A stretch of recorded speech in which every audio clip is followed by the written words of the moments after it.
To be honest last 30 minutes నాకెందుకో అంత work out అవ్వలేదనిపించింది. Pre climax మాత్రం చాలా బాగునింది. హాస్పిటల్‌లో ఒక ఇల్యూషన్ సీన్ ఉంటుంది.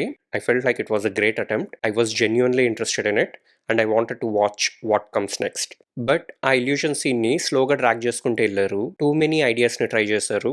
ఏవి అంత కొహరెంట్‌గా, కనెక్టెడ్‌గా ఉండవు. వీఎఫ్ఎక్స్ మాత్రం త్రూ ఔట్ ద మూవీ ఎక్సలెంట్‌గా ఉన్నాయి and climax was not an exception. ఒక మంచి వరల్డ్‌లో ఒక ఫ్యాంటసీ జోన్‌లోకి తీసుకొనెళ్తాయి మనల్ని. ఈ మూవీని కిడ్స్ మాత్రం ఫుల్‌గా ఎంజాయ్ చేస్తారు. కానీ నా ప్రాబ్లమ్ ఏందంటే సైకలాజికల్ హెవీ సబ్జెక్ట్‌ని మనము ఒక క్లారిటీతో ఎండ్ చేయాలి. But I felt like it was ended with confusion. Psychology, mind game, manipulation ఇలాంటి వాటిల్ని సింప్లిఫై చేసి లాస్ట్‌లో ఒక మంచి సొల్యూషన్‌తో ఎండ్ చేయకుండా చాలా complex subjects like kundalini, chakras ఏవేవో ఇంట్రడ్యూస్ చేసి ఏవి ప్రాపర్‌గా ఎక్స్‌ప్లెయిన్ చేయకుండా కొహరెంట్‌గా లేకుండా ఎండ్ చేసేసారు మూవీని. ఏదో మూవీ అబ్రప్ట్‌గా ఎండ్ అయింది అనిపించింది.